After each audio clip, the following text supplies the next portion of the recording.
I wanted to start a debate. I mean, I wasn't saying we should join the U.S. I'm just saying it's inevitable. And if it is, let's engineer it to our advantage. And the only press that gave it a lot of attention and debated it was in Quebec. English Canada was horrified with it. The Globe and Mail never reviewed it. Nobody reviewed it except the Toronto Star. The CBC did a bit on it, and after that I was blacklisted from the CBC. Well, yeah, CBC. You have to expect that, though, to some extent. Which is a badge of honor.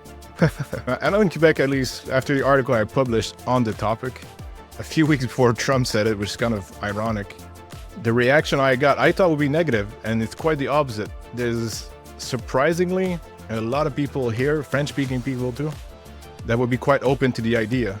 Like there was no pushback. People were actually receptive and positive. I'm not saying it was widely accepted, but nobody thought it was a terrible idea. No, that's right. But in 2014, I was the first one to write a book about this, and I was branded a traitor. And of course, because I'm from the States, it was easy for them to take cheap shots. Yeah, true. But I'm Canadian. I'm Canadian too.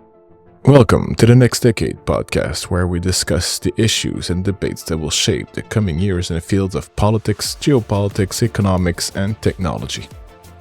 Today, as the idea of Canada becoming part of the United States is gaining traction on both sides of the 49th parallel after comments made to that effect by newly elected U.S. President Donald Trump, we received journalist Diane Francis, author of Merger of the Century: Why Canada and America Should Become One Country.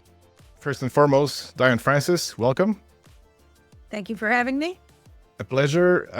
If I may give you a short introduction, let me know if I miss anything. But you're a well-known journalist, editor, speaker, commentator, and author on topics related to business, energy, politics, geopolitics, and technology. I don't know if I mentioned that. You currently write for the Financial Post and on Substack, and you've written for multiple publications globally over the years, received numerous writing awards as well in the process. You've been involved, I don't know if you're still involved, but with a variety of institutions and think tanks, namely Atlantic Council, Hudson Institute, Singularity University, Ryerson University, and you've written 10 books, am I? Yes, 10. 10, and relevant to the topic of this interview today, one named Merger of the Century: Why Canada and America Should Become One Country. Before we dive into what is actually a very current topic, given Donald Trump's elected president of the United States comments regarding an annexation of Canada, Singularity University.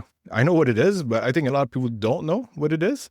Are you still involved? And if I may, are we close to the Singularity? Maybe describe a little bit first what the Singularity actually is for people that are not well versed in it. Yeah, Singularity has sort of, it was an executive education institution, and it was started by a couple of the biggest tech entrepreneurs, namely Ray Kurzweil and Peter Diamandis, and it held sessions regularly. I became a member of the faculty. They would have conferences on financial technology, medical technology, and so on. And their faculty went on to become, important influencers and spokespersons, and in fact, owners of startup companies as a result. So it doesn't formally exist, I don't think, anymore, because, with the internet and so on, and TED Talks, and people don't really need to travel somewhere to get educated. They can just sort of go down the rabbit hole they want on the line and find almost anything. And much of what they had online is still existent. People could go to Singularity University on YouTube probably and find all kinds of interesting lectures by various people. Now, Ray Kurzweil, who I know personally, is probably the most important American inventor nobody's ever heard of. Among other things, he invented the barcode. He invented the optical scanner that grocery stores used, barcodes. He invented a device for music for the blind. He's a genius, and he was until recently the head engineer at Google. And so he's behind a lot of the AI development and so on. Very modest guy, and he was the one who wrote a number of books about the singularity. He defines the singularity as that point at which a computer intelligence is equivalent to a human intelligence. And at that point, then, of course, we get replaced, supplemented, but also replaced. And I think we're close. His last book was The Singularity is Near. And I don't have a judgment about that. I just think that we're in for a real interesting next few decades. And, with humanoids coming on the market and all kinds of things. So it has been used as a force for good as well as a force for evil. And that's the same with every innovation in the history of the world. Perfect. Understood Singularity as this point where man doesn't control AI and the advancement of technology, where it kind of reproduces itself and improves itself on its own without any human intervention. Yeah, the singularity is when the machines are as smart as we are, or a machine is. We're not there yet. We really aren't. And let's also remember that it's not sentient. Artificial intelligence is not sentient. It is not social. And so those are aptitudes that machines will never probably be able to master, and that, has also been important aptitudes in the creation of civilization as we know it, good and bad. So, that we're going to become their slaves. I think we're, a long way from that. And as long as human beings are the inventor and controller, the Frankenstein effect will be minimized. Interesting. Let's dive into the topic. You've written a book on what you call a merger of the United States and Canada. It just happens that Donald Trump, about a week ago, jokingly, as far as I understand, referred to Canada as the 51st state, potentially of the United States, to Justin Trudeau himself in person while they met at Mar-a-Lago. First of all, were you surprised by the comment by Donald Trump? It seems undiplomatic, at the very least. He's not. He's a business guy. Yes. He's a deal maker. He's not a diplomat. He knows nothing about politesse and diplomacy. Nothing. And that's not his style. And that's exactly the spirit in which he made a joke like that. It was sort of like a trash talk between guys in a locker room, right? Men do this. Women don't do this. We're horrified. But we don't do this. We're called mean girls when we do it. But among the male of the species, trash talking, and I put it in that category. However, it's very emotive. It got a lot of people riled up. And it was to have said it in a meeting with a lot of other people present, and then to have capped it off by saying, and Trudeau would be the governor or is the governor, it was going from trash talk to downright insulting. Now, let's not forget, Mr. Trudeau trash talked Mr. Trump years ago and was caught on a mic making fun of him, his weight, his style, the whole thing, to Emmanuel Macron and other leaders at a very important conference. So he started it. And, he's a very immature, incompetent leader. I have no time for Justin Trudeau. And I think, and I've written recently, that, if America is thinking about, I don't think they are, but if they were thinking about taking over... Well, they are now. Well, yes and no. At taking over Canada, it's easier than ever because Trudeau's 10 years of power has weakened this country. We have no borders, no military. We have an immigration control out of control, allowing people in that haven't been screened. So this is the problem. And this is actually what I predicted in the book, that the Canadian political system, the division between Quebec and everybody else, the way it's set up, the kind of culture in the country, political culture in the country, was not going to allow Canada to fulfill its promise to become a strong partner, a stronger partner, and to take care of itself. I mean, if you can't guard your borders, you're really not a country. And the Americans guard our borders. Let's be honest. It's not the first time in history, though, it's happened. In your book, you mentioned the Mackenzie King himself, the great Mackenzie King. I don't know how serious it was, but the idea floated around that Canada and the U.S. post-World War II could potentially form one very large nation. How serious was it, and what happened to the idea since, let's say, between Mackenzie King and your book in 2013, 2014? Yeah, I don't think there's ever been a time when it isn't possible and been considered that Canada would merge more. We're pretty merged economically, would merge more and possibly be taken over by the Americans. Now, they didn't because they didn't see it as that important. But it was also because the Canadians or the British before that undertook a lot of policies to make sure that this wasn't easily accomplished. And one of the things that is the most notable is that they built a railway that ran east-west from Montreal to Vancouver to try and unite the country along east-west lines. And they did it at enormous expense, almost bankrupted the country because they went over the top of the Great Lakes instead of the faster route, which was under the Great Lakes through the United States. And the reason was obvious. That would give the Americans control over this rail lifeline. And the railway did open up Western Canada. There's no question. It was an important nation-building project. And it was built, by the way, by an American, and with American money. But the point is that was always a mentality in Canada that, we've got to strengthen our east-west connections. Now, what's happened since then, which I wrote about in the book, was our east-west connections have been impeded by interprovincial trade barriers. You can't sell British Columbia wine in Ontario, Quebec. There's all kinds of nonsense that goes on, barriers, regulations, all of that, so that the flow, culturally and economically, is north-south. It's north-south, not east-west.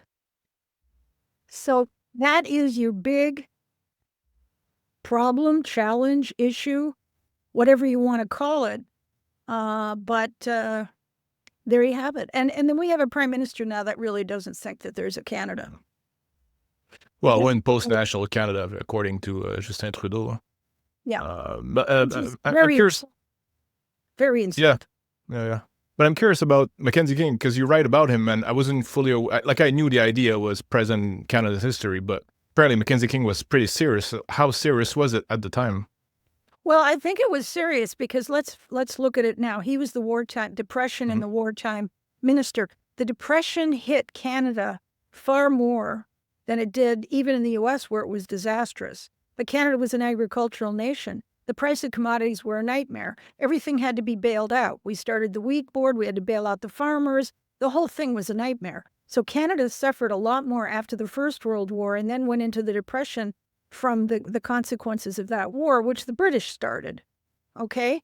And then you had this, the second thing is you had the Second World War. Okay? Again, Canada didn't have control over its foreign policy, so the British said, you're in, and we were in, and we suffered a great deal, Dieppe and so on, other battles. Then we joined forces, and at the end of that war, there were only two economies left standing. Europe was devastated, including Britain, but it was Canada and the U.S. It was the war materials were coming out of there and so on. And so because Canada had been an agricultural nation, Mackenzie King hired C.D. Howe, who was an American, to come up and to industrialize Canada. It wasn't industrialized until the Second World War. It was a bunch of farmers and, mines and oil wells.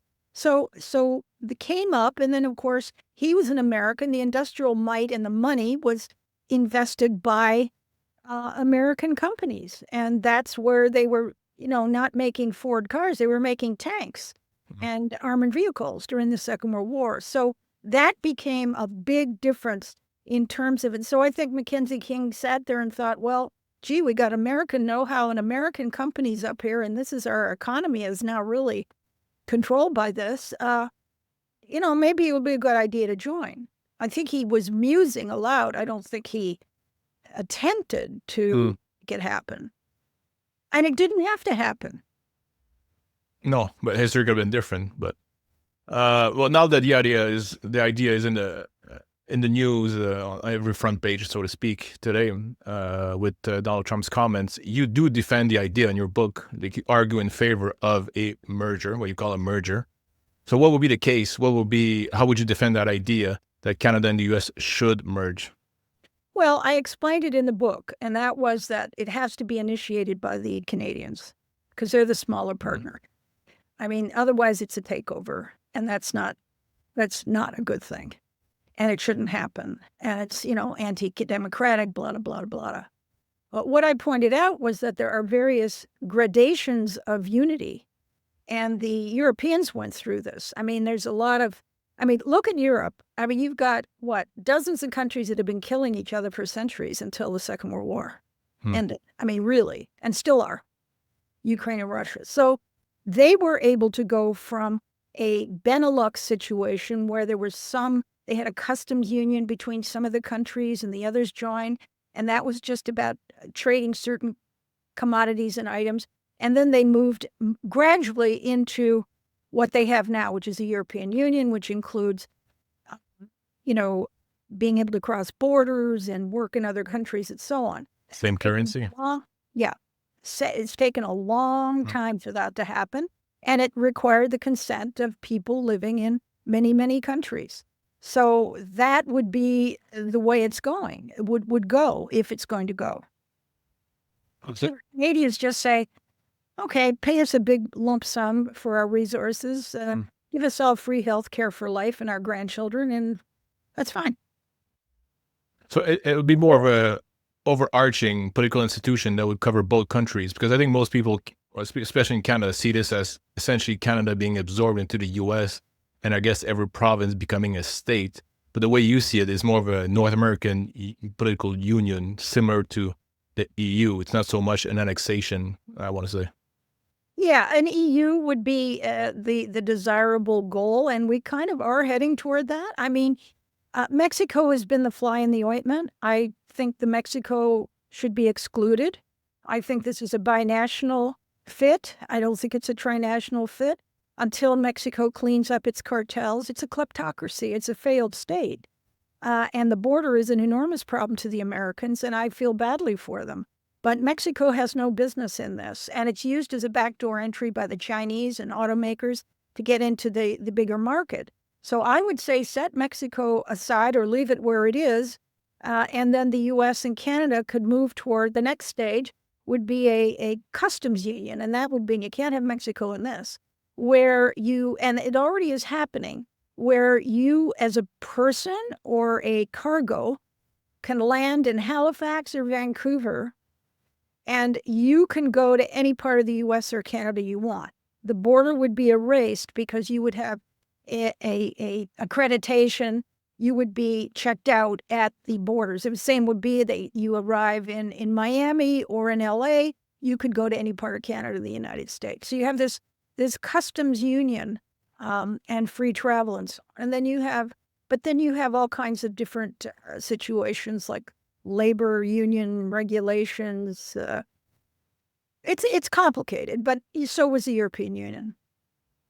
Well, my next question was, how do you bring about the idea to Canadians so they accept it?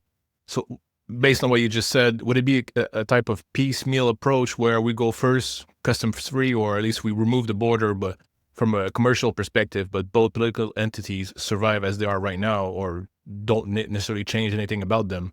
We just kind of remove the border from a commercial perspective, and then later on maybe adopt one currency, the US dollar in this case, and then later on maybe a labor as well. I think that may be the answer. We're already sociologically, we've integrated quite a bit, and even politically. In my book in 2014, I looked at polling in the United States and in Canada on major values issues: capital punishment, abortion. Just take those two: capital punishment, abortion, and there was another one anyway. And they were aligned. They were aligned in polling. So I don't think Americans, Canadians are that different in terms of their values. Politically, of course, they're different, and their systems are very different. So I think that moving toward a customs union. If it benefits both economies, fine. If it doesn't, leave it the way it is. It really should be voluntary on both sides, unless Mr. Trump wants to make a takeover bid. Takeover bid. Uh-huh. How would that go about? Well, I explained one of the models in this book. I mean, it was a thought experiment. My book in 2014 was a thought experiment. I said, okay, so how does this merger happen? How does it happen partially? How does it happen fully? And I actually did a business model where if Canadians were paid and down to their grandchildren free health care for life, then that would be the cost. And then, of course, Canadians could live in Florida all year round and all kinds of things that a lot of Canadians might take advantage of. So, it's a thought experiment at this point. There's nothing particularly, but the point is that Canada's going to have to pull up its socks. And we have to have a guy who's smarter than Trudeau doing the negotiations because he's eating him alive already. And what you really have to do is you have to have somebody who's got business smarts and gets it. For instance, Christine Lagarde, who I have a lot of time for. She's the head of the European Central Bank, was the finance minister for France, but she lived in the United States, and she's binational in many ways. And she did a lot of business as a lawyer in the United States. And when recently Trump made a statement about, Europe paying 10 to 20% tariffs, same kind of threat, she said, she was asked, this is going to cause a crisis? She said, it didn't cause a crisis. It's the start of negotiations. Look at it that way. Stop it. Get over yourself. Don't get emotional. Retaliation is crazy. It'll hurt you as much as it hurts them. Just realize this is how business is conducted. And so she said, Europe should buy more defense equipment and weapons from the United States to lower the trade deficit, and should buy more liquefied natural gas from the United States so that we have, we're not enjoying this enormous trade deficit surplus over the United States. And so Canada should be thinking that way, but we don't have a guy who has a business brain. That may come, although I don't know if Poilievre gets elected. I think he spent his whole life in politics, so I don't know how much business he did. Poilievre is a caucus full of business people. Well, yeah. An economically smart party. I think the main risk that Canadians see in a merger or aggressive takeover by the U.S. is also that Canadian identity and culture would soon enough kind of disappear into the American one. It's already somewhat the case, let's face it. What do you say about that? What do you say about that threat to Canadian identity and culture? Well, that would always be a concern. That would always be a big concern. If you go to the United States, there's very different regional cultures there. And they think differently politically as well.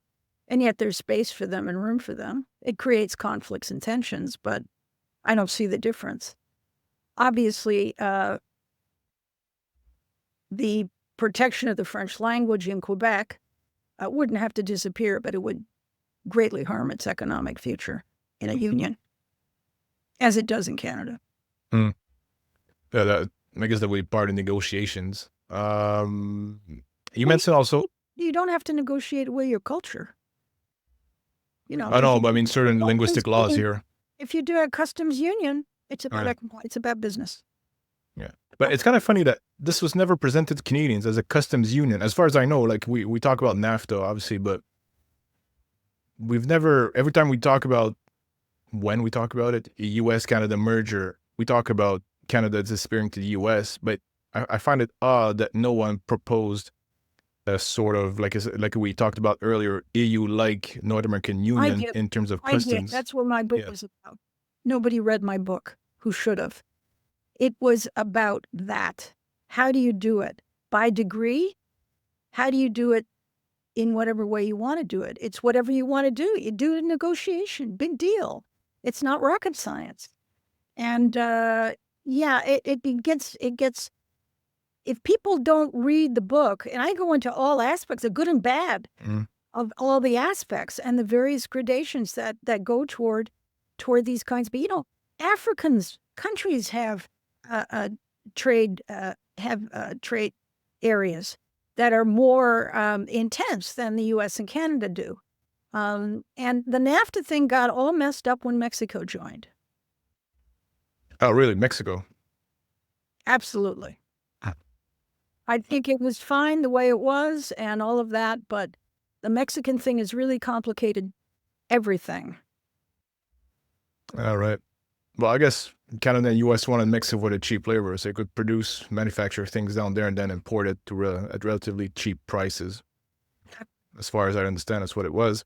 Exactly. But you mentioned also geopolitical reasons in your book for a merger between Canada and U.S., mainly to compete with giants rising in 21st century, namely China, India, and face state capitalism of China, which has, let's face it, in the last 20 years been very successful, I would say. Although they're hitting bumps now, I would say. What are those geopolitical reasons? Well, like from a geopolitical perspective, what would make Canada and the U.S. once merged such a, I want to say, an even bigger player internationally? Because for the U.S. it would be a marginal change, meaning they'd be slightly bigger, but Canada with 35, 40 million people wouldn't necessarily, economically top 10 in the world, I believe, in GDP. But for the U.S., they're already first, way ahead of everybody else. How would this make a sort of Canada-U.S. country such a massive superpower that exceeds what the United States already is? Well, that's easy. So and I went into it in my book in great detail, is that the greater coalition minus Mexico, you have got the oil powerhouse of the world. Western Canada is perhaps the richest region on the planet. In oil? In terms of oil reserves? Fossil fuels and uranium. More Uh-huh. uranium than Kazakhstan and Australia put together. They've got every other thing. They've got a gigantic agricultural land mass base. They've got metals, minerals, critical metals. If you just take that part, Saskatchewan, Alberta, and the Northwest Territories could be a freestanding country on their own with higher living standards than Americans or Canadians have. $26 trillion worth of natural resources. And, it's a powerhouse. And if the United States gets Canada with Western Canada's natural resource largesse, as well as the mining stuff in Eastern Canada and forestry and industrial stuff, you've got a country that is a combined country that is unbelievably rich and prosperous and powerful. And so that's important. What I did also mention in the book quite a bit, and it completely came true, I was totally right in my predictions, was that because Canada is such a weak country with such a dysfunctional governance system, that we were then, and we were going to, I said this, become the backdoor entry for Chinese espionage, for Russian adventurism, and all of this, because we don't know what we're doing. And so this has now come a cropper because you saw what the Chinese have done to our political process. It cost the Conservatives an election. 13 seats were sabotaged. Is that proven? Like, to be honest, that's the first time I hear 13 seats literally were, I guess, stolen or influenced the wrong. Yeah, I think that was Aaron O'Toole's 13 or 17 seats. Then you also had the disinformation, propaganda, and sabotage of Russia and other oil giants in the Middle East to strand the oil sands, which is the greatest fossil fuel depository on the planet, and to choke our conventional oil and natural gas as well. And so, and to stop pipelines. And, the Alberta government did a very deep dive with experts and found that all of this environmental claptrap that True likes to trot out all the time and all of the damage he's done to the resource industry across the country, particularly though in Western Canada, was at the behest of environmental organizations that were supported financially by Russia. And so and that stopped the XL pipeline and all kinds of things. And so all of this stuff happens to a country that's weak, and and has lousy leaders. And so this is what happened. This is what's happened to Canada. And so we find ourselves in this subordinate position when, in actual fact, if we had a better governance system and better leaders, there would be no talk about a 51st state, in my opinion. And we wouldn't have been allowing fentanyl and illegal migration to pass through our border, which is completely unprotected. But when was the last time Canada had a solid leader, let's just say, in your opinion? Harper was on the right track. I liked Harper. I'm talking from the point of view of business and economics. I thought he was a good leader. Is there any interest, because I lived in the U.S. for about a year in Washington, D.C. at some point 10 years ago now. To be honest, the very few talks that I had about Canada was about Canada is full of nice people, but that basically stopped there. Politically, geopolitically, even less. Canada was, I want to say, an afterthought. I'm not saying this as as an insult, directive manner. It's just Americans don't really think about Canada. They think about China, Europe, India, Russia way before they talk about or they think about Canada. You live, or at least you spend a lot of time in the United States. Is there anybody talking about it? Is there any interest south of the border? Oh, this 51st state thing is becoming a bit of a laugh and a joke. Look, I would say, geopolitically, Canada's nowhere. I mean, Trudeau's a joke at the G7 table, and his foreign minister. It's embarrassing. He didn't even go to the Notre Dame reopening. That's right. Legault went. I mean, what is that? Is that a leader of a country? That's embarrassing. Do we know why he didn't go? I don't know. Taylor Swift concert?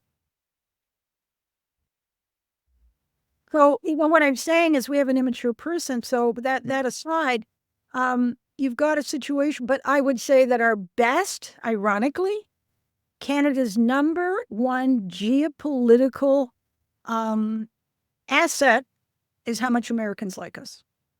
Yeah. Think about it.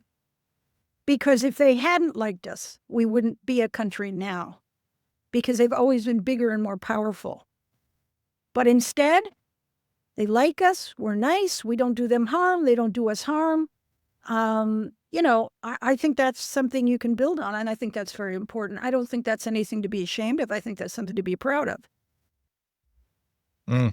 Early on in your book, or at least first few chapters, you kind of compare economic growth in the 19th century, or at least following the American Revolution, and how the United States within a century became the number one economy in the world, surpassing Great Britain, while Canada, remaining obviously within the Dominion, as they say, the empire, grew, but much, much lower, and therefore the discrepancy in influence, power, and money, essentially, between the two countries grew at such levels that Canada was always felt threatened. And based on what we just said, when you talked about Canada being weak, I felt like we're infantile in a way. Canada seems to be the junior partner, we could say, in that deal, that potential deal. But it also seemed that we're not mature enough politically to truly play with, I want to say, the grown-ups. That's not really exactly what I mean to say, but it does seem that Canada's history led to subpar growth, and therefore now psychologically we're kind of infantile, while the Americans are the grown-ups in the room, and they're kind of calling the shots, not just because they're bigger, but because they grew from a, I want to say, psychological perspective nationally, while Canada, we were stunted at some point, it would seem. Well, I think I'm not hard on Canada for that reason. I just think we have lousy political leadership. And I think it's very dysfunctional in many ways. But to be fair, Canada could never have rivaled the United States. And it's climatic. This is a country 95% of which is uninhabitable to human beings. Let's face it.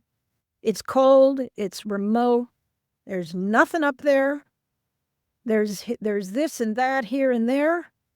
But have you been to the Arctic? I mean, it's just a gigantic piece of property that we can't guard because we don't have a military the size we need. And our population is small.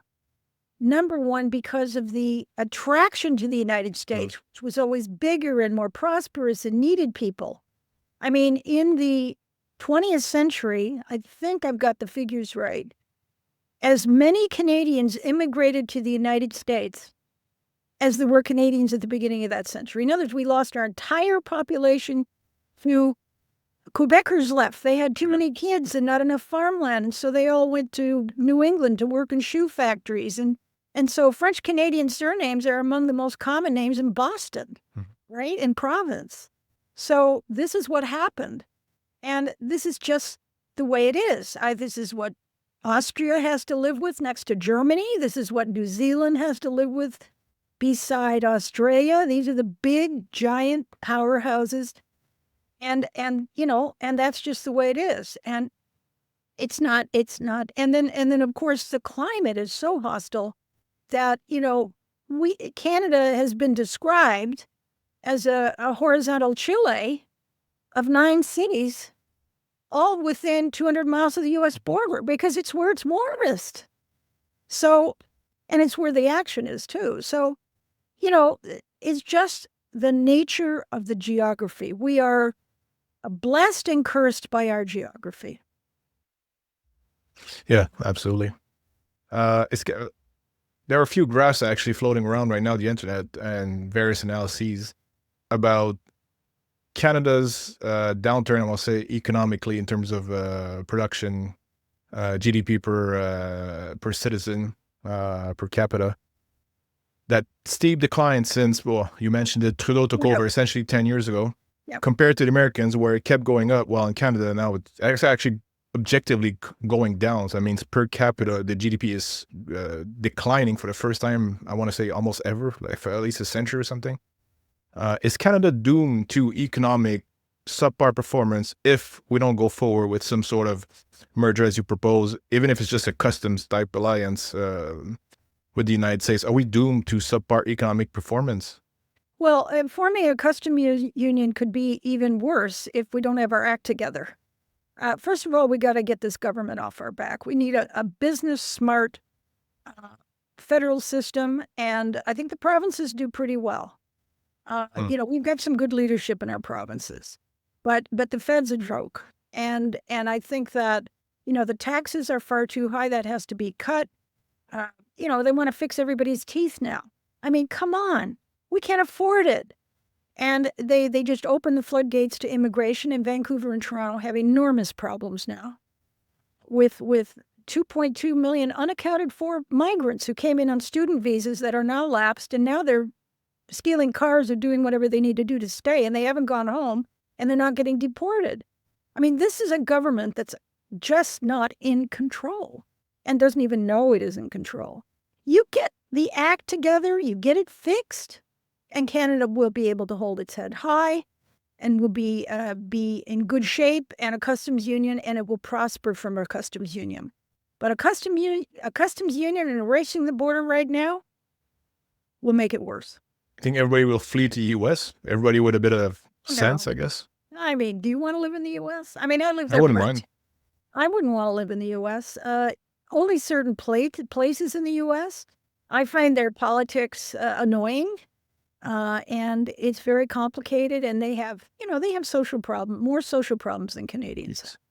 So but there's some lovely places to live. There's more choice in the United States. I mean, there are 40 cities in the United States bigger than Montreal. 40. We have Montreal, Toronto, Vancouver, Calgary, right? And urban areas is where all the action is. So, it has more variety and more lifestyle choices. And I know a lot of people that have really lovely lives there. And of course, there's nothing like sunshine year round. That appeals to a lot of people. Yes, Canadians first. They can make a lot of lousy troubles go away, right? But what I'm saying is that, you know, what we could have prevented from happening, we haven't. And what we can't do anything about, climate and the size and all of that, we can. So it seems to be Canada's first problem, meaning, as you said early on, if Canada proposes the idea to the US, they'll be receptive, but they won't initiate talks. They won't be the ones saying, oh, yeah, we need to go forward this. It has to come from Canada, essentially. No way. There's no way they would do that. They really do like us. There's a lot of interaction between Canadians personally, business-wise. This is not, the United States is very busy trying to keep itself together and happy. They don't go around, snapping up countries. That's not their deal. That's not their jam. Oh, yeah, you state in your book that if Canada and the US were to merge, that would become the greatest country in history. I think this is a quote. I didn't put it in quotation marks here, but I think that's word for word. How would it be the greatest country in history? Well, the greatest country in history from various viewpoints. First of all, they're democratic, which is lovely. They have the rule of law, which is lovely. They have an endowment of resources combined that nobody can touch, almost the size of Russia's, which is the biggest. With the United States, you have the most powerful military in the history of the world to protect you and your assets and your people, and also to give you influence around the world. So it would be a powerhouse, that's for sure. But that isn't reason enough to go through all the difficulties and disruption that would be required for an outright merger. But it may happen one day. One of the scenarios that I discuss is that if Canada really had fell into disarray, if Quebec leaves, there's a big problem, a big dust-up, Canada will end up joining the United States and want to. If there's a major conflict, I want to say World War III, but I don't want to exaggerate, but let's say a conflict that involves China and Russia, and the conflict is global, starts in the Pacific, maybe ends up at the border of Ukraine and Europe and Eastern Europe. The United States would be involved, and Canada would have to play its role. But if they realize Canada is essentially unable to, could that lead towards maybe the United States be more proactive and saying, at this point, you're not really fulfilling your part of the deal within NATO and within North America even, and that would push forward an agenda that would perhaps bring it forward, bring it closer to reality, a sort of merger between the two? Well, I think so. I think that is not a motivation at this point, but there's no question that the United States guarantees the security of Canada. Canada does not. Yeah. We don't even have an icebreaker in the Arctic. We don't have a navy. We have more coastline than any other nation on Earth, and our navy's the size of Sri Lanka's. Okay? They're good people. They try hard. We just have gotten away with building a welfare state and not having to pull our weight militarily. Mm-hmm. The Americans are doing it for us. And one of the things that I think may come up if this 51st state thing happens and the negotiations and so on is not only will Mr. Trudeau have to come up with some decent border security, which he should have done all along to satisfy them, but I think Mr. Trump may give Canada an invoice for the military protection they give us. He seems to be giving an invoice to all of NATO right now. And that would help reduce their trade deficit with us. True. It seems that Trump sending that invoice for all of NATO members at this point, like he did in 2016 too, at least that first term, kind of wanted NATO to pull their weight. Lastly, what does the future hold for the Canada-U.S. relationship? I think it's a friendship. It's a relationship. It works. They've fought wars together. They work together diplomatically around the world. Culturally, there's very few differences between the two nations. They're both democratic. They both believe in the rule of law. They respect hard work. They're capitalistic, and I think it's a lovely partnership. And I think it will become whatever Canadians want it to become. I think Canada's in the catbird seat. I think the Americans wouldn't want to lose Canada and would be happy to oblige. Lastly, where can we find you? You're writing for the National Post, right now. Yeah, in the financial section of the National Post, I write, I think, Mondays or Tuesdays in the print, but digitally it's out on Mondays. Mhm. And that goes across 60 newspapers in the country. And then my Substack is Monday mornings and Thursday mornings. And you just can look up Diane Francis Substack and read about what I write about. And there's an archive there. And it's a subscriber-based publication. So, you can only read part of it unless you pay. Right.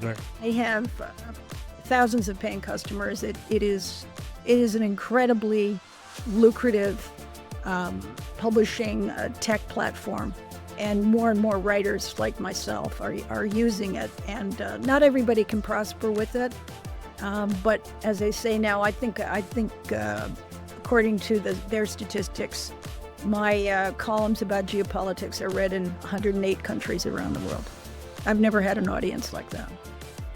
Oh, thanks to Substack. Yeah, traditional media is it's in a completely different topic, but traditional media is they have challenges ahead for sure, just like Canada. Yes, everybody's got to reinvent themselves with the internet. That's true. Diane Francis, thank you very much. Thank you, Philippe. I Pleasure. appreciate all the time you've given me to talk. Thank you. Thank you.